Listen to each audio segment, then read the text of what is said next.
संपूर्ण महाराष्ट्रामधून ज्या संतप्त प्रतिक्रिया आल्या त्याची दखल घेत आज आपण मालेगाव तालुक्यातील राजमाने गावातील मोनेश भूराज खैरनार यांच्या कुटुंबाच्या भेटीसाठी आपण आलो। काल आम्ही सर्व सहकार्याने मिळून प्रत्यक्ष गावामध्ये जाऊन त्या भयभीत कुटुंबाला आधार देण्यासाठी प्रयत्न केला आणि 14 तारखेला 9 तारखेच्या पासून ते 14 तारखेपर्यंत या संपूर्ण कार्यकाळामध्ये ज्या घटना घडल्या त्या प्रत्यक्ष कुटुंबाशी बोलल्यानंतर अनेक बाबी समोर आल्या।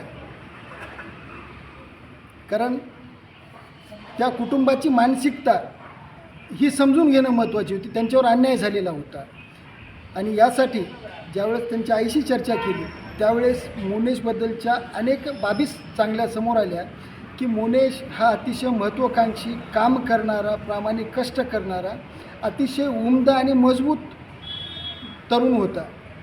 परंतु त्याच्यावर खोटे आळे घेऊन त्याला त्याच्या कुटुंबियाला प्रचंड मारहाण झाली आणि त्यामुळे त्याचा जो काही मृत्यू झाला आहे तो आत्महत्या आहे का त्याचा घात झाला आहे ह्या सगळ्या बाबीचा संशय आज दिसून येत आहे।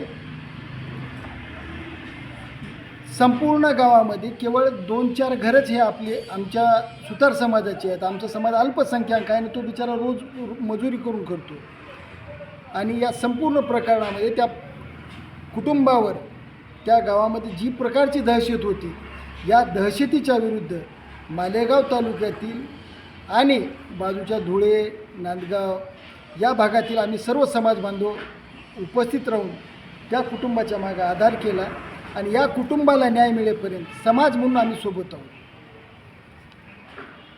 मोनेशची आई आहेत आपल्यासोबत। आई समाजाला एक आव्हान करतील की बाबा त्यांना काय वाटते, त्यांच्या मुलाला न्याय मिळाला पाहिजे। राणेमुलीबाई आहे, मला न्याय मिळाला पाहिजे। माझा करणारा तोच होता। आई, मोनेशची आत्महत्या झाली का? मोनेश आत्महत्या करू शकतो का? नाही, आत्महत्या स्वतः करू शकत नाही। अच्छा, त्याला यांनी मारून टाकलं।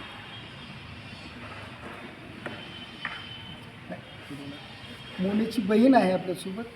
तुला काय वाटतं तुझ्या भावाचा जे काही घात झाला आहे त्याच्याबद्दल तुझ्या मनात काही भीती आहे का त्या गावामध्ये आणखी? तो असं कधीच करू शकणार नाही आणि यांनीच त्याला किडनॅप केलं आणि हेच त्याला घेऊन गेले घरातून। त्यांनी धमकी दिली तेव्हाच तो बाहेर निघालेला आहे घराच्या। असा निघला नसता तो निघायसारखा पोरांना। तुमचा आणि त्यांच्याशी त्या परिवाराशी काय वाद होता का तिचा? काहीच समजायचं नाही। त्या परिवाराने येऊन तुम्हाला किती मारहाण कधी झाली? 9 तारखेला 8:30 वाजता। 9 तारखेला 8:30 वाजता। आणि तिथून आता ज्या विहिरीत मृतदेह भेटला त्या ठिकाणी तुम्ही गेला होतात का? हो, 2-3 वेळेस चेक केला आम्ही त्या विहिरीला, पण दिसलाच नाही तो आम्हाला। तुम्ही कोण कोण गेला होतात? मी आणि माझे दाजी गेले होते बघायला। बरं. आणि याच्या आधीही रात्री पण त्याचे मित्र परिवार सगळे लोक गेले होते, माझे काका आणि ते पण बघायला गेले। आता सध्या आता गावामध्ये तुमच्यावर काही भीती असं काही आहे का वातावरण? नाही।